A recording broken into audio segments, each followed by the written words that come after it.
له نویو راستنېدونکو کډوالو سره نقدي مرسته وشوه.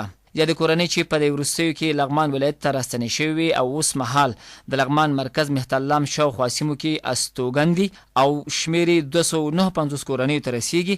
د ولایت مقام د رهبرۍ په هلو ځلو او سپارښتنو هرې کورنۍ سره د WP مؤسسې لخوا 6,000 افغانۍ نقدي مرسته چې تطبیق کوونکي مؤسسې NCRO او افغان بیسیم دي وویشل شوي.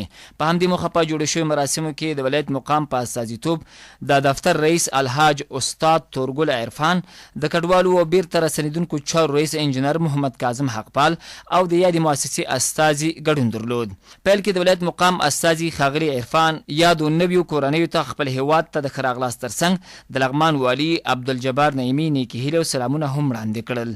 له یادو مؤسسو څخه مننه وکړه چې د نویو کډوالو لپاره یې نقدي مرستې برابرې کړي. ویې ویل ولایتي اداره هڅه کوي څو ستاسو لپاره د نویو مرستو اسانتیاوې چمتو او په ژوند کې مو مثبت بدلون راشي. دارنګه د کډوالو بیرته راستنېدونکو چارو رئیس ښاغلي حقپال هم له یادو مؤسسو مننه وکړه او ډاډ یې څرګند کړ چې د نورو مرستو په راجلبولو کې به لا هلې ځلې وکړي.